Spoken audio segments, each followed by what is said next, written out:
Hi, good evening, and welcome to Season 4, Episode 12 of Inside the Rookery. Today we're very pleased to be joined by Nathan Dowdell, award-winning games designer, to discuss mechanics telling stories. As always, we've had questions pre-submitted from patrons in our Discord community, but we'll also be taking questions and comments from the chat, so please jump in there and chuck in anything that you want us to ask Nathan, or indeed any of my two other panelists, Andy Law and James Wallis, who will have a lot to say about mechanics. Oh, yes. Nathan, Nathan, welcome to the stream. Would you like to introduce yourself to our Corvidian community watching this evening? So I'm Nathan Dowdell, as it says underneath me. I'm the lead 2D20 system game designer at Modiphius Entertainment. So some of the games you might have seen that I've helped create are Star Trek Adventures, Dune, Adventures in the Imperium, and the current Fallout tabletop RPG, along with numerous others. But those are probably the ones people are most likely to have encountered. Thank you so much. We're really happy to have you here. Seagoat's first comment. Today, Andy and Lindsay are pleased that Scotland won the rugby. We are indeed. We had a little watch party with Mark Gibbons, who, as some of you may know, is Welsh. It was not as much fun for him to get up early to watch that game as it was for us. Sorry, Mark. Sorry, Mark. So let's get right into the questions. He gets the first comment and he also gets the first question. So mechanics tell stories. Explain, what do you mean when you say mechanics tell stories? I've always thought of it in a sense that essentially a game mechanic takes inputs, the decisions that players make on behalf of their characters, and the choices that GMs make about the world. And the game mechanics then turn those into outputs. They turn it into whether or not you succeeded or failed at something, whether or not something went awry at the same time. And when you've got the right game mechanics for the right stories you're telling, that will affect the kinds of outputs you'll get from the inputs you put in. It's similar to the way that genre affects movies. You expect different things to happen in a sitcom than you do in an action movie. Although it would make a fun sitcom. It could do. It could do. And subverting and going in unexpected ways with genre can often be fun. But it's that sense of, okay, if I do this, I expect this to happen. And sometimes you get issues where that's not the case, where the outcomes don't match up with what you're expecting. But you can have some really interesting things happen when the game mechanics are part and parcel of the story you're telling, where they can provide you with things that always feel like they're appropriate for what's going on, but can still surprise you because you didn't choose them. Mm-hmm. Do you want to jump in, James, or will I jump in? Oh, you're on mute, so I'm jumping in. Well done. Do you want me to unmute you? There you go. Do you want to go, James? No, you go. Okay, marvelous. I shall.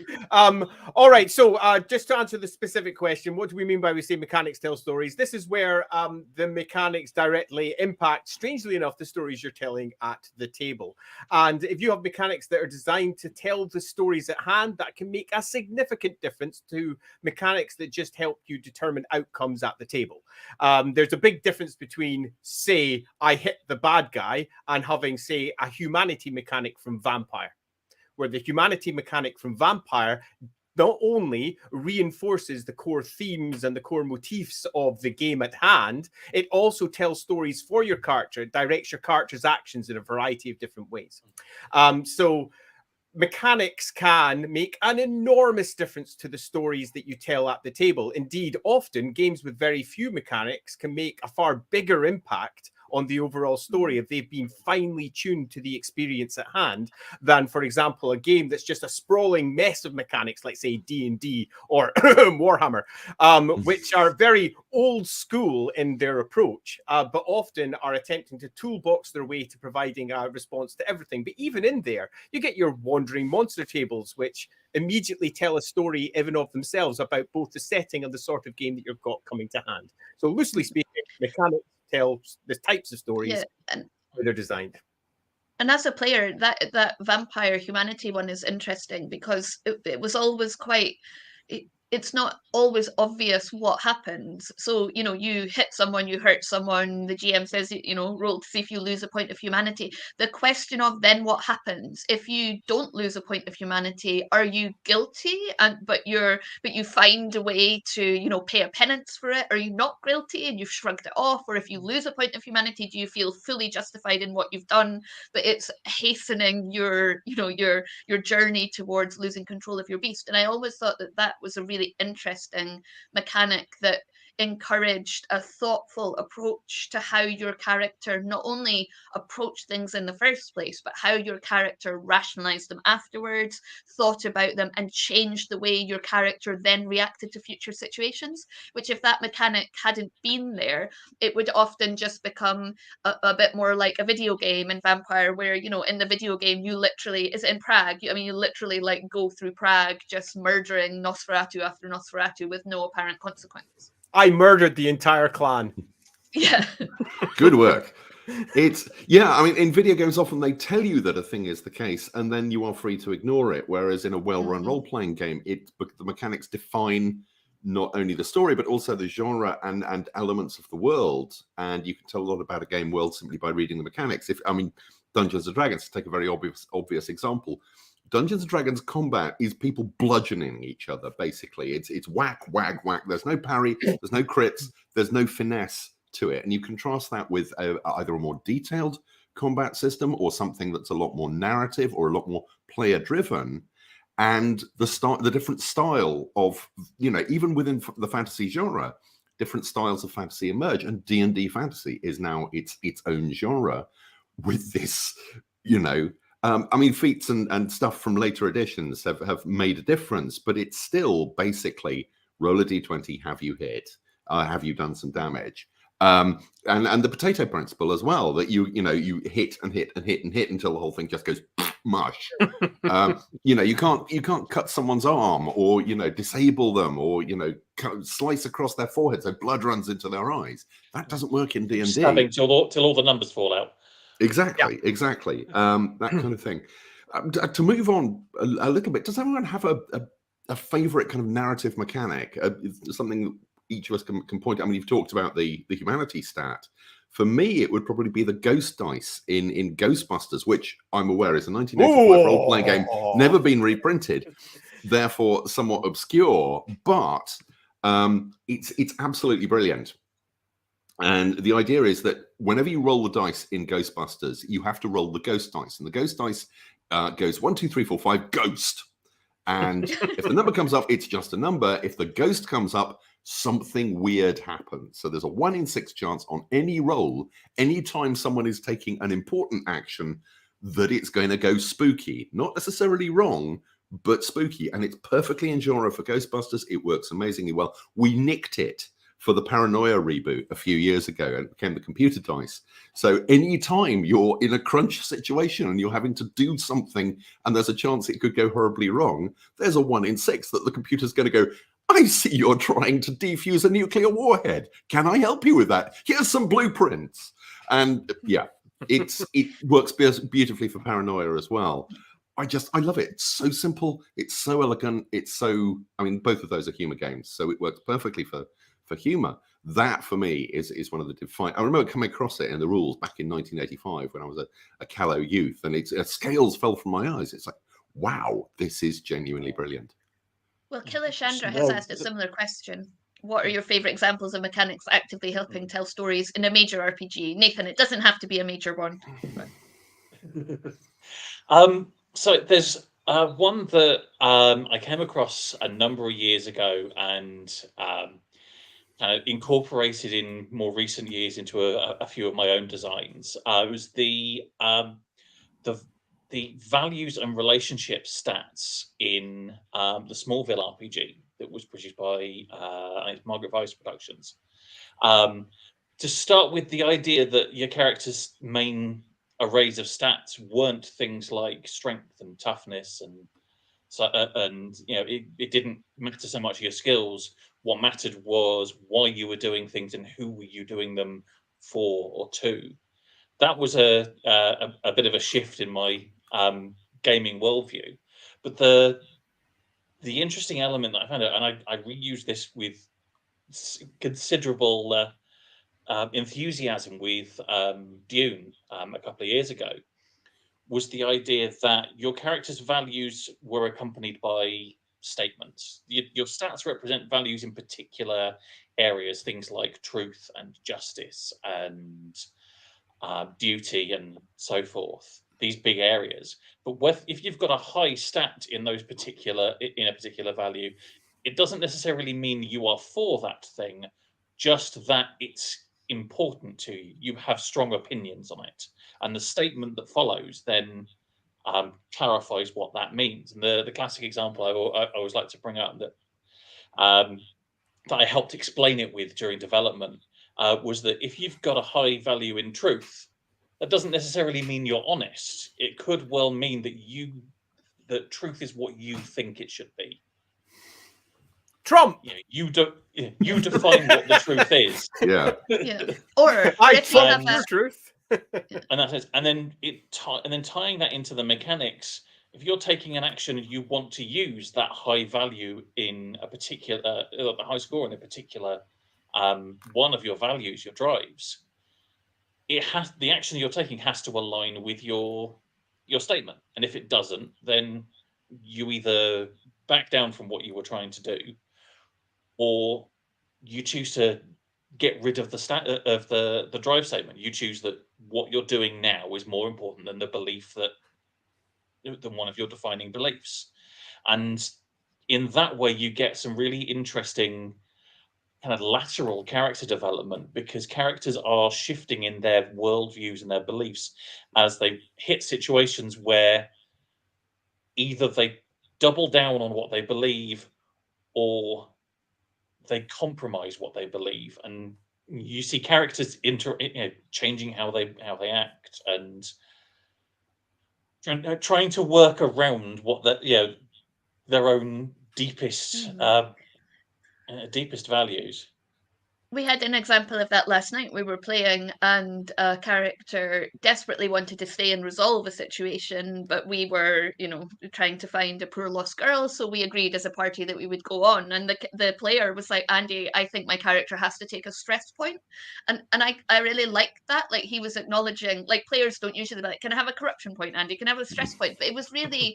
Can I lose some sand, please? Yeah. But I really liked that especially because stress points, they wax and wane. They're not like corruption points where in Warhammer and Wifrip where you're like heading towards mutation. And I thought that was a really good example of working with the GM and noting something. And yeah, it was a interesting moment. Okay, so I'm going to go down a deeply controversial route for anyone that knows anything about Warhammer, and I'm going to dredge out Warhammer Fantasy Roleplay 3rd edition. Now, 3rd edition, for those of you who don't know Warhammer Fantasy Roleplay, is the bastard child of the editions. Everybody thinks the edition was. It very much lost the edition wars, or formed the edition wars, although if you were there during the Warhammer Fantasy Roleplay 2 release, you'll realize just what an edition war really was like. My goodness, was that game hated upon release. But that all aside... The 3 to 4 was around the same time as well. Yeah, it was. It was definitely a time. And Warhammer Fantasy Roleplay 3 did a whole load of very brave things, but it was doing a lot of firsts. So it might have made a very good Warhammer Fantasy Roleplay 3 2nd edition, so to speak. And amongst all of those firsts was loads of really good ideas that mix things up for Warhammer. But I liked, and I hesitate to even say this given I know how little everybody else liked this, but I liked how many of the things were tracked in that game using tokens rather than necessarily marks on your sheet, because they were super easy to trade and swap over. Adding those board game elements to other parts with cards cards so you could speed up access to spells and similar was also good. But the hard-coded rule, which James suggested just a moment ago in the dice, where, for example, you had the difficulty dice, which all had a chaos mark in it. Something goes wrong. And all of the dice had all these little faces on them, which did something fun. Now, it needed refinement, I would argue. It was a first stab at taking what felt like more almost the mechanics from a game like, say, X-Wing. And taking the mechanics of a game like that and then going, how can we play with that on the roleplay front? But it did a lot of good, much of which then got taken on to later games. And I will just reaffirm the whole Ghostbusters thing that James suggested. I had exactly the same scale lifting that he had. And it's a mechanic that I use in my games to this day. In Warhammer, for example, whenever something magical is going on, if you roll an 8 to 8 arrows of chaos, something bad has occurred. And you've got that lovely bit where I rolled a crit. Oh no, it's an 88. Oh, that's the worst of the worst. And that's great. It creates those memorable moments at the stories, at the table, pardon me, and those memorable moments that come from mechanics rather than just coming from player interaction can often be some of the highlights because they're unexpected. Yeah, the party tension meter was good in third edition in terms of, because clearly I just always end up in parties that squabble with each other, and you sometimes do need a little bit of a push to come to a concord and head on. Party tension meter was good for that. Nathan, sorry, you were going to come in. With Wolfrock Third, one of the subtler elements, and one of the ones that didn't make it through into the Star Wars games or Genesis later, were the reckless and cautious dice, and the idea of being able to, shift your approach in that way. Yeah, totally. And, your reckless character who's got a good chance of succeeding really, really big, but is probably going to do themselves some mischief in the process. You get yourself winded or whatever. Yeah, likely to succeed at a basic level, but is probably going to find themselves knocked down the initiative track or otherwise delayed because they're too careful. Yeah, there's lots of good ideas. I'd like to reaffirm the whole party tension meter and the benefits that it brought, because often you find it at a table, if you're particularly in modern times only got a couple of hours worth of time to play in, if you get caught up in a situation where people are looking at different directions and they begin to, let's say, squabble or bicker, you can very easily just as a GM put a little marker on and say clearly the tension in the party is going, and there's a little track that ticks up until eventually, boom, all the bad guys get a benefit or something occurs. So the players suddenly get that sense of tension that they wouldn't otherwise get coming at the table. It worked really nicely as a mechanic. There we go. We've complimented Warhammer Fantasy Roleplay 3. I think our jobs here are done this evening. Quite a few people in the comments have complimented them as well. But I will say that I do agree. I loved Warhammer Quest though. So the third edition was the successor to the original Warhammer Quest, and a tabletop board game maybe. Yeah, it's like for me it was somewhere in between, like a pure board game and a pure RPG. Right, let's have a look for another question. Kalashandra also asked, does the benefits of mechanics specifically designed to tell the story of your setting outweigh the benefits of a universal system, or do you feel they are easily combined? I've got opinions, capital O, on this. That's what we love. Because it's kind of where I've built my career. So partly inspired by the way that Cam Banks had kind of taken apart and rebuilt the Cortex game system for several different games and created several very different games. Yeah, Marvel Heroic, Smallville, Leverage, and the Firefly, all very different ways of using basically the same system. And when, shortly after I'd started working for Modiphius full time, the 2D20 system had been created specifically for Mutant Chronicles 3rd edition, and then we suddenly had this push from Chris Birch, who owns the company, to start using it for other games and for initially for Conan and for Infinity. And the approach that I've tried to take, being essentially the person that's been working with the system for the longest, was that same sort of, okay, well, I'm going to take this all apart, rebuild it to serve a different purpose. And so it's why you get situations where it's fundamentally the same system, but Star Trek Adventures plays very differently to Conan, which plays very differently to Dishonored, which plays very differently to Dune, which plays differently to Fallout. They've all got this common underpinning of mechanics, but the specifics and the details and the areas of emphasis all nudged stories and characters and player decisions and things like that in different directions. Even just using that same collection of tools. I also have opinions with a capital O. Mine are that as a player or a purchaser of games, that in many respects, if you've got a solid group, then almost always a game that is designed specifically for the setting at hand is always better, assuming that it's been designed well.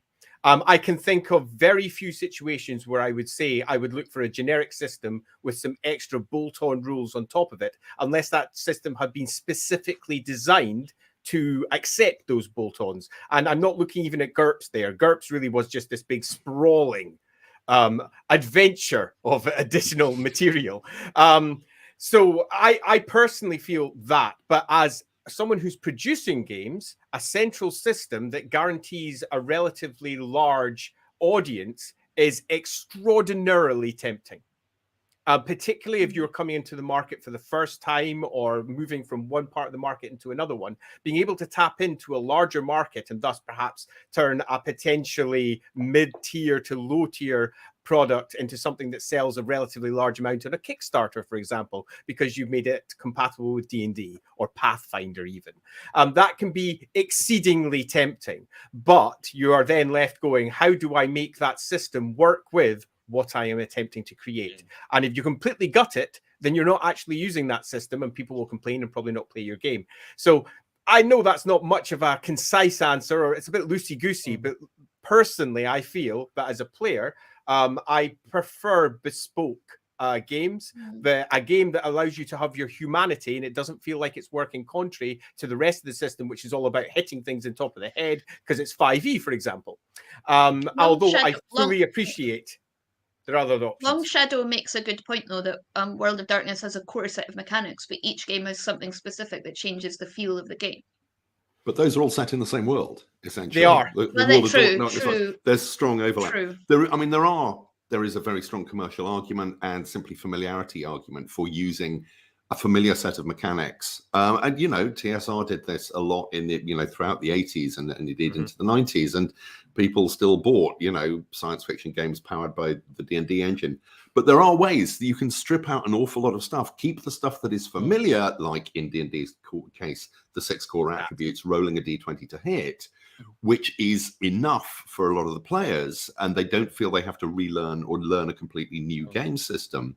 But at the same time, you can then tweak the underlying mechanics or rebuild the underlying mechanics and the structure of them for the way that the narrative is structured, the narrative builds, and the way all of that works to create something that does feel properly within this new genre.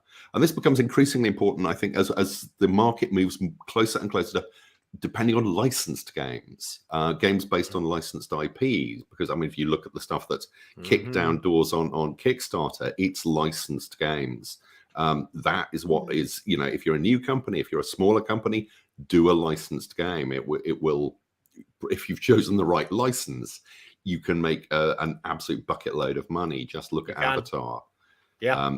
That's Avatar, the last Avatar, not Avatar, the Blue People. Yeah, The Last Airbender, which of course I backed. We've got that in this house. You have, yeah. It's and that's a really talented team of designers. I'm absolutely sure. I haven't seen it, but I'm absolutely sure that's going to be a cracking game. I don't know, but yeah. So it's from a publisher and designer's point of view, one can go down the indie route and just go, I'm going to completely redesign a new set of mechanics for every genre, every different game I do, because it has a different feel, because I'm trying to evoke different feelings. But, let's be honest, in the hands of a less skilled designer, and one looks back through RPG history, and there are quite a lot of them out there, it turns into what I used to refer to as stupid dice tricks. just doing something different with the dice for the sake of doing something different with the dice. And it doesn't actually add anything to the game. It does not create a richer or truer experience. Yep, agreed.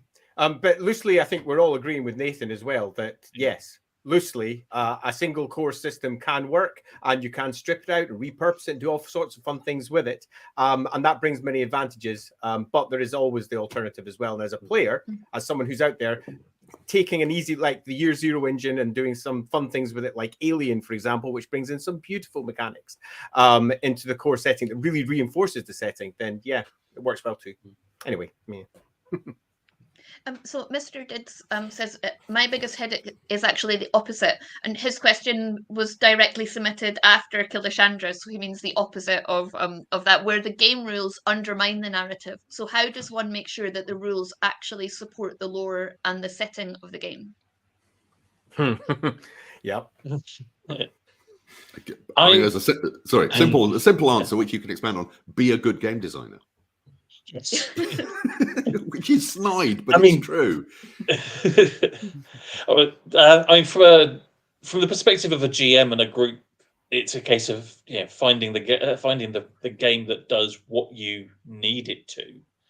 And I think there is resistance to that. There is a natural inclination to stick with what you know and muscle through regardless. It's why you see so much D&D homebrew. People are sticking with what's familiar, and what has worked mostly for them. And for some styles of play, the idea that the mechanics don't really have to do anything; they just need to get out of the way until you need them. I can see how you play that way. I wouldn't.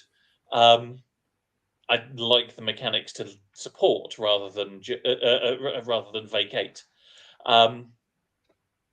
But from a design perspective, it's very much a case of trial and error and having very clear ideas about what you want the end result to look like. Okay, so from my side, I come from a slightly different angle to, for example, Mr. Ditz. Mr. Ditz is playing his game and he encounters something in game which goes contrary, I would argue, to the theme at hand. So, for example, if we're playing Warhammer, you get yourself into a combat, but you find out if you're playing the first edition of the game, you're a naked dwarf. The whole idea is it's grim and gritty, but your dwarf walks through lava when he's naked and takes all the damage as it comes. And that goes contrary, so one would argue, to the core feel of the setting, particularly when you then add fate points, which are effectively extra lives. So I'm now Mario, and I can bounce around, jumping on top of dragons without any particular issue. That is where the rules, as James suggested, have broken down because the game design behind it doesn't match the style and the tone of the game that's going towards it. And this was an issue that I faced directly when we were doing 4th edition. I had some very clear ideas of ways to resolve this, but I wasn't the only designer, nor did I have last call.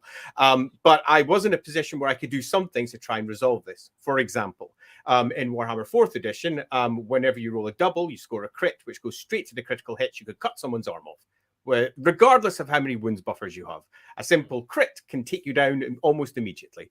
And that reinforced that feel of danger for combat. It was a very simple addition because it was working off of a rule that was already in the 1st edition of the game, the idea of a critical. But it was just taking it one step further and turning it into an actual critical wound. Something bad has occurred. Combat can always be bloody and messy, and that was relatively nice. As a second one of the core ideas of Warhammer Fantasy Roleplay was the encroaching feeling of chaos. The end of the world is coming. We're at 5 minutes to midnight. It's all going wrong. Your PCs stand as the last dying hope in this burning ember of a fire. And that wasn't represented in any of the rules anywhere in terms of the temptations that they might face.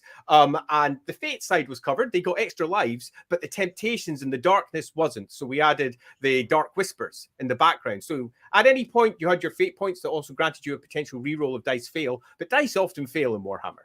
So if you failed and you rerolled and you still failed, you got yourself a little dark god whispering in your ear saying, you could have another reroll. But if you do, you take a corruption point. And those corruption points can be taken later by the GM. And the GM can come along and say, I've got a corruption point. You can lose that if you want. If, for example, you go to sleep when you're on watch. And he had I play found that tested really- that. Yeah. Sorry, Nathan, on you go. No, I found that I found that mechanic to be really enjoyable during the last campaign of 4th edition I ran, which unfortunately was cut short by the pandemic.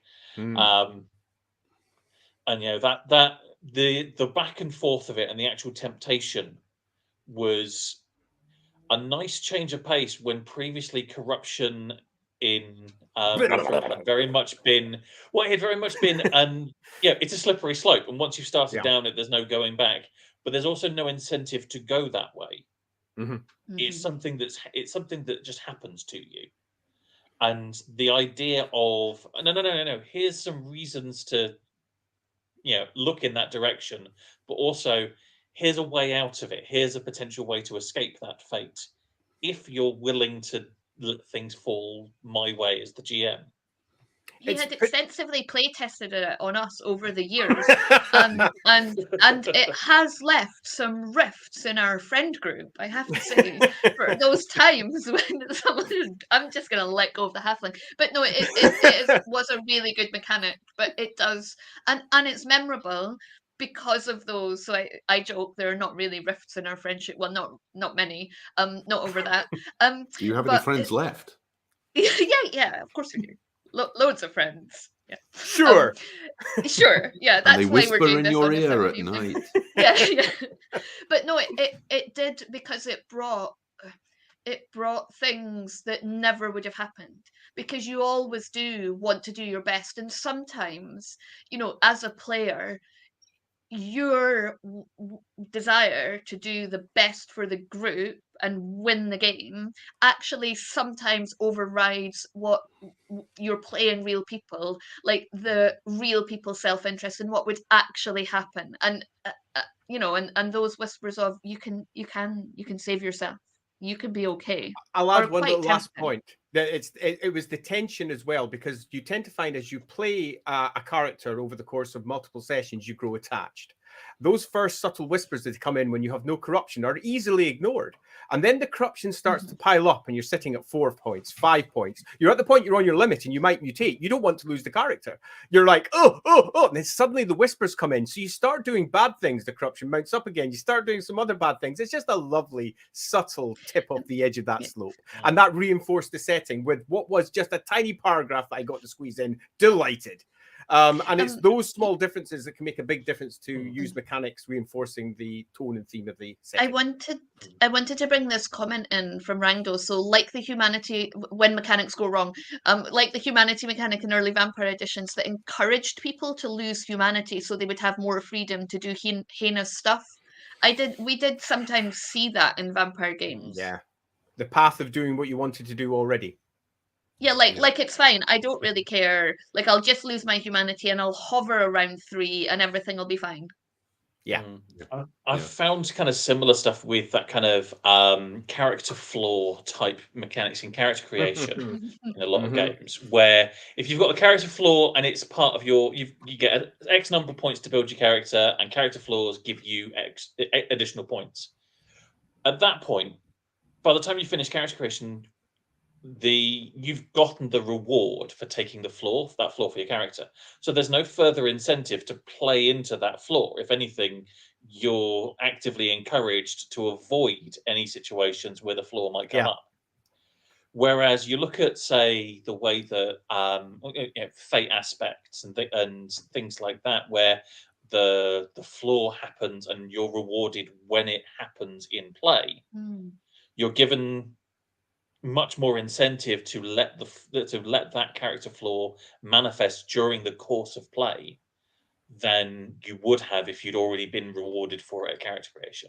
Agreed completely. Although you do have to be careful as a designer that whatever you mark in as the flaws are not just game breaking, but game stopping or adventure stopping, because it's very easy to build yourself a set of flaws that sound realistic and sound super cool and fun, but then you bring it to the table and the players go, well, I'm out.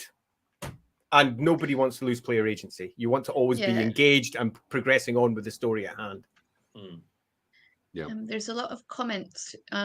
So someone has asked around, I don't know if anyone on the stream has, have you seen Jason Morningstar's The Skeletons? Just arrived yesterday. Looking forward to it again. Game I from the haven't point yet. of view of Tomb No, Guardians. not yet. Nope. No, Jason I've is a looked gifted at, yeah. designer. He understands narrative mechanics better than anyone. You only have to look at Fiasco, which is an absolute masterpiece. It's a brilliant. I mean, specifically, it's the game of being in a Coen Brothers movie, Coen Brothers caper movie with a bunch of incompetent players who have a scheme and it goes wrong, and slowly you start betraying each other. But it's expanded out to be so much more, and it mimics the feel of that kind of plotline so well and so nicely.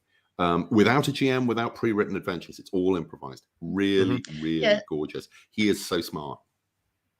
Long Shadow Games says there's a certain adventure that gives 1d10 corruption. My PC rolled an 8 and went straight over the edge. I'm not a big fan of 1d10 of corruption, personally, as a player, because it just feels so arbitrary. And can then do that. You're just, like one thing, everyone else walks out of it. Well, I suppose that's Warhammer, isn't it? You shouldn't be going adventuring if you don't want to take that risk. Again, that's the issue of a mechanic getting in the way of the play that you're attempting to engage with. Rando says every GURPS character we ever made had the overconfidence disadvantage because it could be explained just by going on an adventure in the first place. I think you get broadly two classes of players though. So like in your vampire system and your flaws and your merits, you've got people that take flaws to just like minimax, and then you've got people that take flaws because they think it will support the development of that character, and that's how they want the character to be. I did have a character who was a second-class citizen because she'd been sired when she was 12 or 13, and after like 300 years, she eventually found another character who could vicissitude her to be older, at which point Andy was like, right, you've had it for 300 years, and it gave you like 2 points at character creation. We can consider that flaw removed. Which was highly gracious of him, but it was very costly because that vampire really wanted something in return. Yeah. Vampire. But at the same time, there's all kinds of ways of making sure that this stuff is front and center and that players pay attention to it. I always remember an Ars Magica character I had who played it was one of the core characters in a campaign we did that ran a couple of years. And I remember looking down at my character sheet after about 9 months because the flaws, I think, were way down the bottom, and realizing that I had a flaw that I had completely forgotten about and had not role-played at all for 9 months. And it was going, and do I bother with this? Or, we didn't go with it in the end. Just go. But yeah, there are all kinds of things that a game designer and a GM can do to make sure that this stuff is front and center. Good graphic design is one of them. Character sheets that don't just look like every other game's character sheets, that prioritize the stuff that's important. Something I'm doing at the moment, changing the feel of a D&D style game. And I'm in two minds about whether I release it under the OGL, because right now, who wouldn't be? But it uses the 6 D&D attributes, but it simply puts them in a different order. So you get your intelligence and wisdom up at the top, and charisma, and strength and dexterity are way down the bottom because they're not important to these characters. They're not where these characters, and it's not a wizard game. It's I won't tell you what it is. I will probably never finish it. Tell us. Something as simple as that. You can really change a lot of the feel of the game with what doesn't feel like a major change. But it just changes. If you can change the player's perceptions of the way that something works in the game world, then you don't have to build an entire set of mechanics to back that up. Simply changing the way they think about it is enough. I actually got an example of that as well from of that kind of thing. There's a mechanic in it's in pretty much every version of the 2D20 system these days, and it's the because of the way that skill tests work, you get momentum, which is essentially degrees of success that you can bank for later.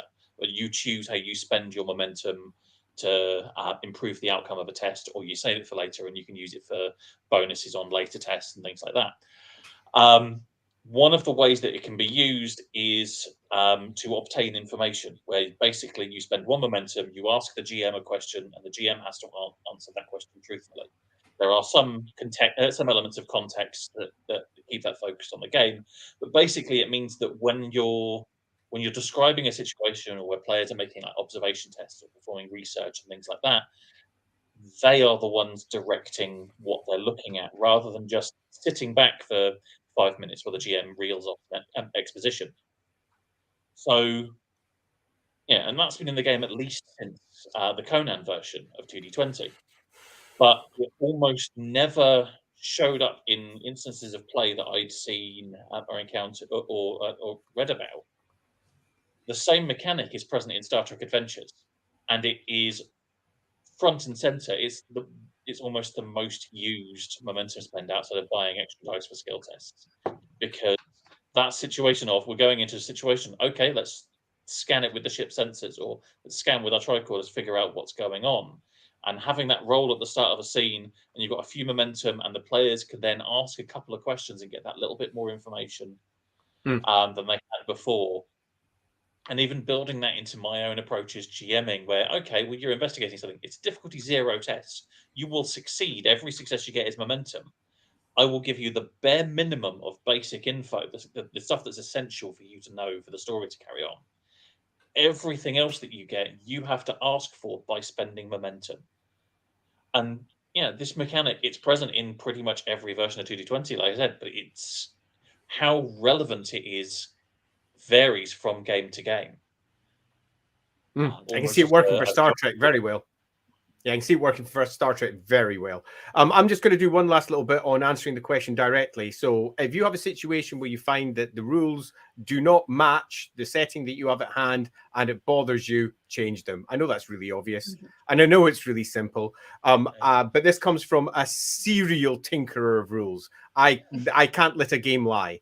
If I read something and read through it and I intend to play it, within 2 or 3 weeks, I'll be like, this bit doesn't work, this bit doesn't match this bit doesn't match this, and I will start stripping and stripping and stripping and tweaking, stripping and tweaking until we get something that works relatively smoothly at the table. An example of that's going to be seen very soon when, like an idiot, I'm going to be playing a game online and we have completely gutted the current edition of Warhammer rules, and we are playing a stripped and stranded version of it, which is super fun and super fast, which is a good thing, I think. So yes, just change it according to what is important for your game. But if you do that, make sure that you've discussed it with your players and they're fully aware of everything you've done, because if not, you can often feel like agency has been taken away from them and they'll start to no longer understand what's happening at the table. Yeah, you tried a thing with advanced skills and it wasn't fun. Nope, so got rid of that. You've ditched it. Yeah, it's good. So Long Shadow asks, are there any mechanics you wish you could have changed and why? There are always in projects I've worked on, there are always cases where I would have wanted to iterate on the design a few more times before release, but there simply wasn't time in the production schedule. There wasn't time to test those results. Didn't have enough play testers on hand to get those kind of results. And that does happen from time to time. I think we had the character advancement system for Star Trek Adventures. I didn't just want gain XP, go up in levels, because that just didn't feel right for Star Trek. So I kind of roughly built a system for the initial release that was built around the characters making significant decisions that related to their personal values and the mission directives and things like that, and they'd get increasing milestones that gave them the opportunity to adjust their stats and improve and buy extra options and so forth. And the initial version it didn't get enough testing, it didn't get enough iteration from me, and it just didn't work. It didn't work the way people wanted it to. It didn't work the way I wanted it to, and just kind of, it was an annoyance all round, and was tied to a set of reputation rules that went alongside it that just kind of felt a bit aimless. They were there, but they didn't really have any impact beyond the number that you tracked. So when we had the opportunity later on with the Klingon core rulebook to give the rules a little bit of a polish here and there, not a new addition so much as just a chance to implement the things that we needed to nudge. I insisted on changing the those advancement rules, and we got something that is kind of built around character arcs and character growth and that kind of character growth. Again, tied off their values, but also a system of reputation that allowed the characters to kind of buy narrative things. Yeah, if you come away from a mission with a particularly positive reputation, you can spend a few points from that to buy an NPC contact that might come in handy later, or earn a medal or a promotion, or a reputation as a specific reputation as the victor in a particular situation. But at the same time, a poor reputation might well leave you with enemies and rivals, and see your advantages taken away. Rangdo has mentioned there's a fight in the comments. So Rangdo has mentioned, not sure if anyone has mentioned feng shui yet. I think that was the first game to give bonuses for doing stunts rather than penalizing them for difficulty. I did love that. And also just remembered another awesome mechanic, honor plus intrigue has you lose advantage instead of wounds in combat, so the default is to be beaten rather than killed. The problem I have with those kind of mechanics is when you're not as confident as other players at the table, or you're not as immersed in like the kind of culture that other people are immersed in, like pop culture, it can be quite intimidating, and you feel sort of penalized for not coming up with cool stuff. And that's when I was younger and we played, I think it was 7th Sea. There was like a whole thing in that about telling stories, and I just wasn't as confident as other people, and I just always felt a bit like I'm not as good at this game as other people, and it affects then how my character like actually appears in the game. I don't know if I've maybe just never really felt that those were as good for newer players or players who were building their confidence. I think that's fair. Yeah, a good mechanic or a good system of mechanics has to just not allow something or make it possible. It has to encourage players and support them when they try and do that. And I'm going to point briefly at my game Once Upon a Time, which is it's a card game which play doesn't pass to the left. You switch over by interrupting each other, but you use cards to do it. And, so if you are a shy person, and there are, let's be honest, particularly people who are fairly new to games, people who are, socially inhibited for whatever reason. Actually, it's less common these days than it was in the 80s and 90s. But, you know who you are. You know certainly who you were. And I was one of you. But the card gives you permission to shout out, I interrupt, bang, here. And, and you take over the story at that point. And it's a very simple thing, but it's built right at the heart. It's the heart of the game, and the game doesn't work without it. So you have to, or a good designer will make allowance for players of all different types. Yep. And this is slightly where my Munchausen game falls down, in that it is for people who are, because it was designed as a vanity project. It was designed, we printed 2,000 copies and thought that would be it, because I wanted to finally do a book with my name on the cover after 3 years of running the company. It was meant to be a fire and forget project. The fact that it's still around in a 3rd edition with glorious full color art I'm gobsmacked. But it doesn't have that degree of hand holding. And perhaps it should. And if I could go back and change something, that is what I would. Just to briefly on the feng shui point, Dune back in 1984, 1985 gave, I can't remember if it was experience or bonuses for making the GM crack up. Which it's another humor game. I love humor games. But that is the one I think of that, it's essentially, it's a good role-playing bonus fundamentally, but it's entirely within genre. Yeah, I love Dune back in the day. About it. But I think to contradict myself on feng shui, actually, if you have a good group, the group help each other do that. So they'll lend a hand to less experienced players and say, oh, well, what about this? And what about that? And, oh, could we do this together? So I think it's not necessarily something that new players or less confident players can't do. I think you need a supportive group to help you build your confidence in it. Okay, so I'm going to answer. I want to answer this one as well. I'm going to answer it briefly and say that somebody else already answered, and his answer for advantage. You. Yeah, because clearly I don't need to answer it. But in fact, I'm going to go for a completely different one, and that's we'll stick with Warhammer since that's the one that came up, but one that I really sorely wish that I'd properly drilled down and changed was the critical tables. They are just not what I wanted. They are not good. Oh my goodness, I wish I could have redone those. They were designed with a completely different system in place. That system didn't come to pass.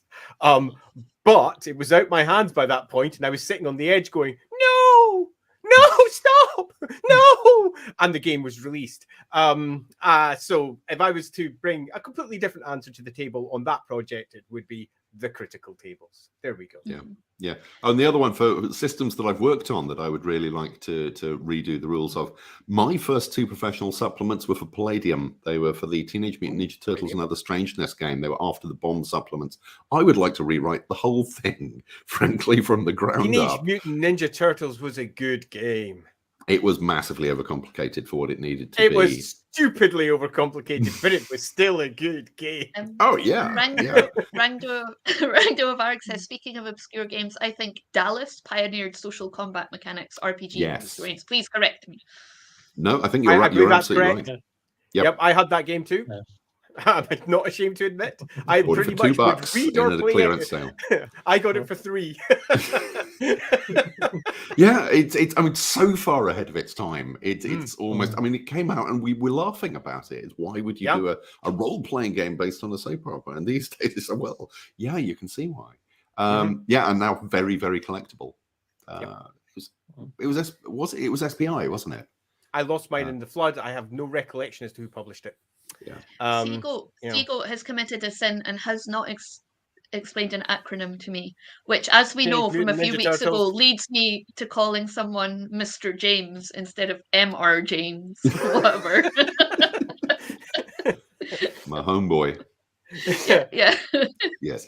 I panicked, James. I was like, oh, Mr. James. Yeah. Anyway, Teenage Mutant Ninja Turtles was a good game and helped a lot of teens into role-playing back in the day. It did. What was your very first? We haven't asked you, Nathan, and usually guests that come on sometimes even lead with that. So what was your first role-playing game? Like, how did you I didn't bother mentioning it because I've discussed it on several podcasts that I've been on over the last few years.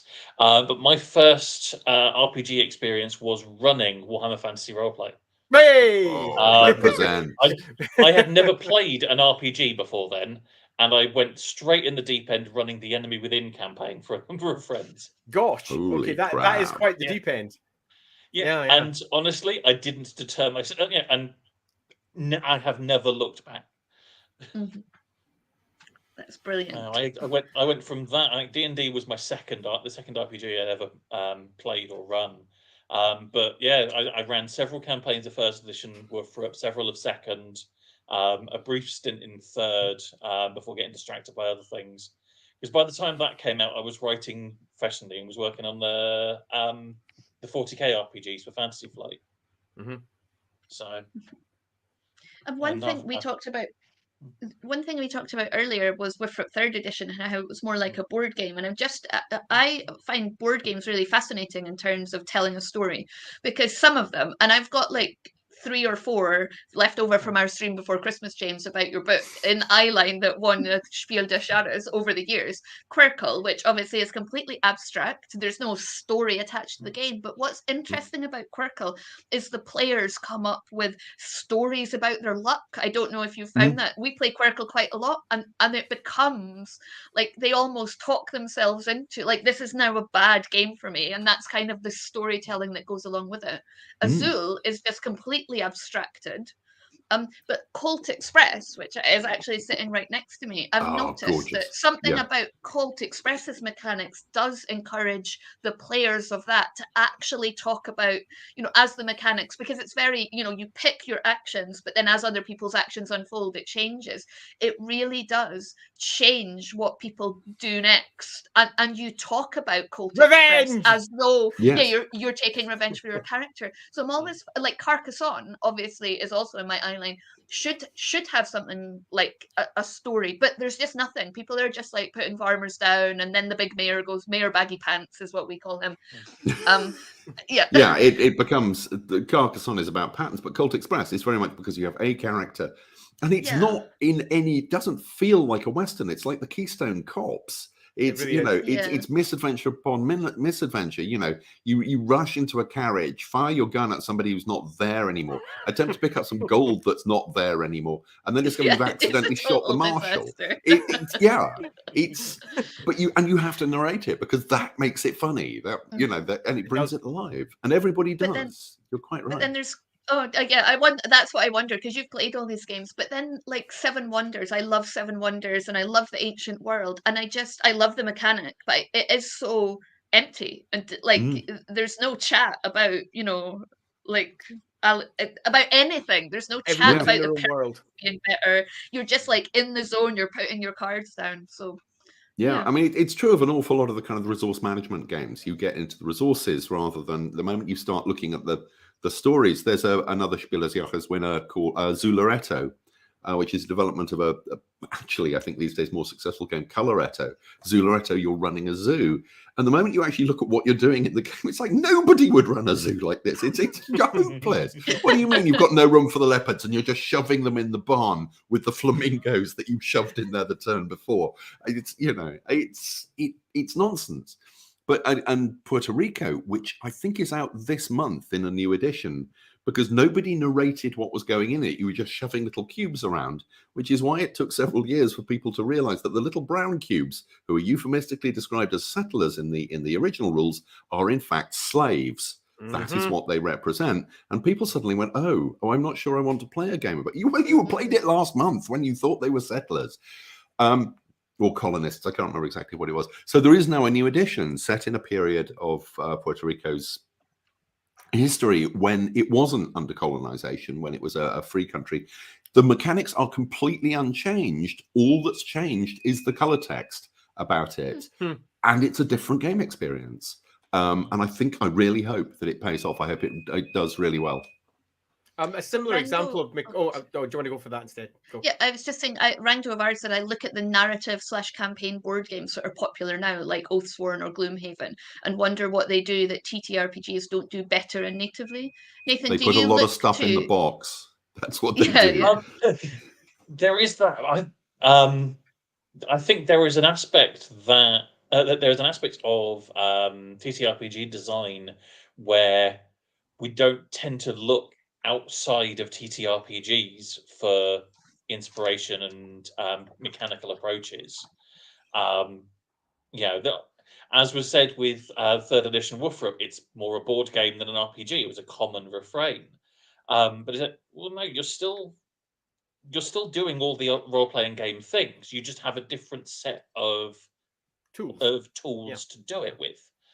And I think the expectation that an RPG has to be, it's a book and dice and paper and pencil, and that's it. Maybe miniatures and a battle map, and we don't tend to get the opportunity, or even give ourselves the permission to look outside and look at what board games are doing, look at what miniature war games are doing, look at what computer games are doing, and go, oh, that's an interesting idea. I wonder how we can apply that. I think that's enormously fair. When I was first brought on, for example, on Warhammer for the most recent edition, there we're very much caught up with the idea of building a role-play game that was in a single village in the Empire. And that was it. And I was very much interested in making a Warhammer game that reflected the war game, that reflected the computer games, that reflected the board games, so that people, regardless of their experience, if they came from novels, there'd be something that they would understand and expect within that particular rule set. And I won some battles and lost others, as is often the case in a multi-developer project. But I agree that people looking outside the box in that fashion is often seen as blasphemy by some writers, which I have always found to be utterly weird. I just don't get it. If a mechanic's good, it doesn't matter where it comes from. If something really works for the game at hand, it doesn't matter if it comes from a board game or if it comes from a computer game. If it's cool, it's cool. Let's bring it in, adapt it, and make it even better in the pitch that you're building for this particular setup. So yeah, agreed completely. Rando of Arg says, one good video game mechanic I've seen imported into TTRPGs is equipment slots instead of encumbrance. A brilliantly elegant solution to an ongoing bookkeeping issue. I, like Andy, had when our Warhammer fantasy characters went into space, he created all of these like little achievements for all of those characters. So you kind of like trophies or building up to trophies as you would in a video game. And it really added to the feel that it was really quite different to be in the 40k universe rather than to be in, you know, on the Wifrit planet, because it just added a more sci-fi feel to it. I always thought that was genius and it was very enjoyable. However, I'm afraid we don't have time for any more Good questions, Lord, which is a that went shame. fast. We're never going to know the answer Time to has Longshan flown, Games' yeah. question. What's the most realistic barge sinking mechanic out there asking for a friend? We shall never know. So Next time. Next time. next time. So thank you so much for joining us tonight, Nathan. It feels like it went really quickly, and we've got loads more that we could have talked about projects and things you're doing next. And so do come and join us again. And thank you, James. Thank you, Andy, for being my fellow panelists. As always, we need to say thank you at the end to our patrons who make the stream possible. And we will see you all again next week for another episode of Inside the Rookery. So until then, caw-caw, caw-caw. Enjoy the weekend. Bye-bye.